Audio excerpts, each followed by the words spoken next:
Assalamualaikum warahmatullahi wabarakatuh. Jumpa lagi di Curahan Kata.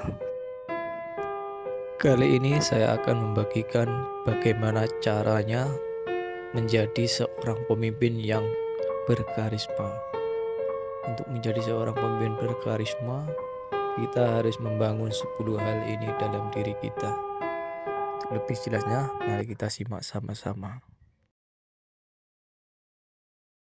Dalam teori leadership modern, kalau tadi yang spiritual supernatural, klaster charismatic leader itu ada beberapa itu.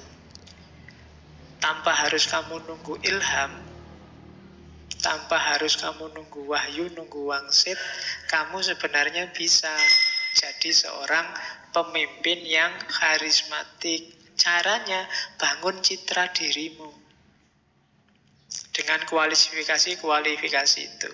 Yang pertama apa? Biasanya verbal skill, latihan ngomong. Pemimpin karismatik itu kalau ngomong enak. Kayak Soekarno itu orang betah berjam-jam dengerin dia pidato. Kalau kamu ngomong tidak bisa, ya latihanlah. Tidak mungkin kamu jadi pemimpin karismatik kalau ngomong belepotan.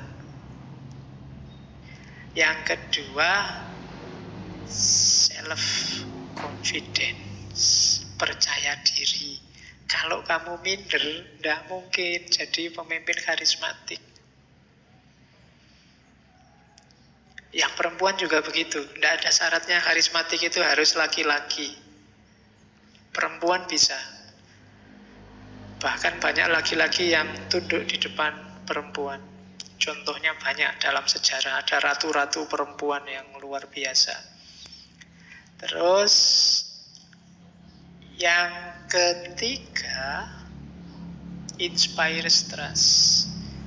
Pemimpin seseorang yang membangkitkan kepercayaan.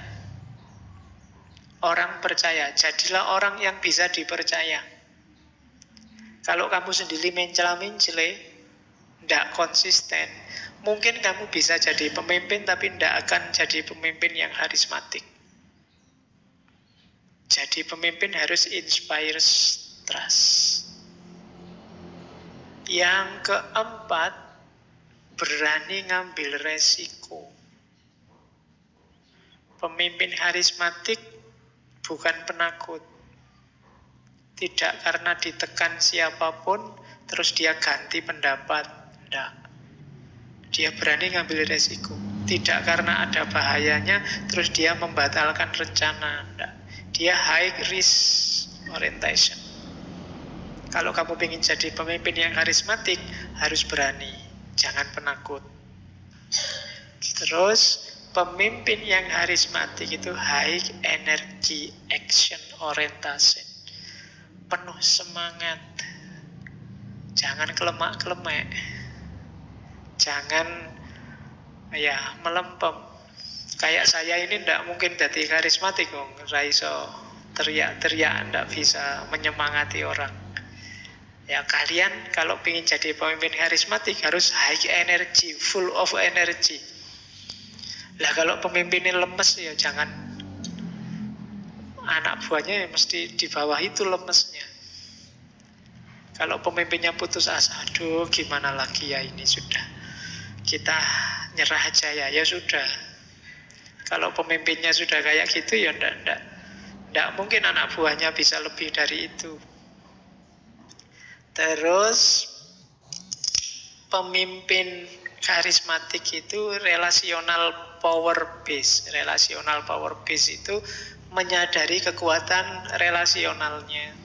Meskipun dia yang punya karisma, dia sendiri sadar bahwa tanpa anak buahnya, tanpa pengikutnya, dia bukan apa-apa. Maka dia care sama pengikutnya, dia peduli sama pengikutnya, dia peka, sensitif sama kebutuhan pengikutnya.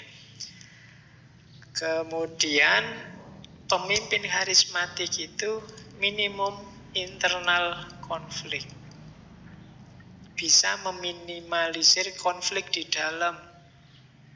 Kalau di dalam aja konflik ruwet, ya jangan mikir bisa bangkit jaya mengatasi yang lain. Kalau di dalam sendiri masih benturan, ya jangan berharap bisa lahir pemimpin yang karismatik yang mengungguli kelompok-kelompok sosial yang lain. Kemudian pemimpin karismatik itu memberdayakan. Jadi tidak bikin orang kehilangan daya, tapi bikin orang dayanya meningkat. Kalau gara-gara pemimpin kok kamu jadi lemes, semua diambil pemimpin, aku tidak dapat apa-apa. Nah, itu berarti dia tidak empower. Harus empower others, menguatkan, memberdayakan. Kemudian pemimpin karismatik itu self-promoting. Ini terjemahannya agak rumit. Self-promoting itu lawannya pencitraan. Kalau pencitraan, kamu sengaja mencitrakan dirimu biar kelihatan jadi sosok yang karismatik. Tapi self-promoting itu karismamu sendiri, itu otomatis jadi bahanmu, tampil bahanmu promosi.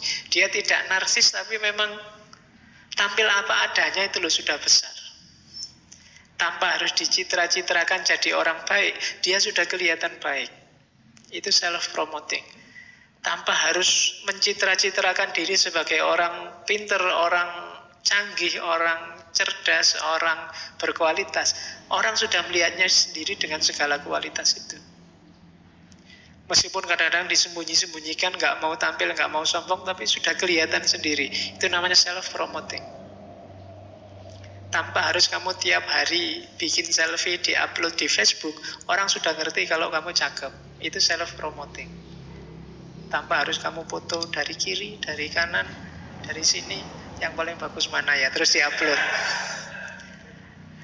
Tanpa harus begitu, diambil dari mana saja, asal moto dan hasilnya bagus, itu self-promoting. Jadi, tanpa niat untuk pamer, orang sudah ngerti kebesaran. Dan yang terakhir, pemimpin yang karismatik itu visioner. Visioner berarti ya orientasinya ke masa depan.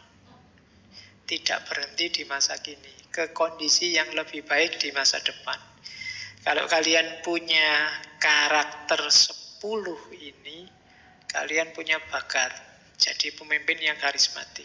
Atau besok kalau kamu mau pengen milih pimpinan, cari dengan kualifikasi 10 ini. Carilah yang verbalnya bagus, visioner, bisa dipercaya, percaya diri, 10-10-nya. Ya kalau nggak ada, pilihlah 10 pemimpin sekaligus dipimpin bareng-bareng orang dengan kualitas ini. Karena kita butuh ini untuk menaikkan level kehidupan sosial kita. Karismatik, leader, karakteristik. Oke, sudah jam 10.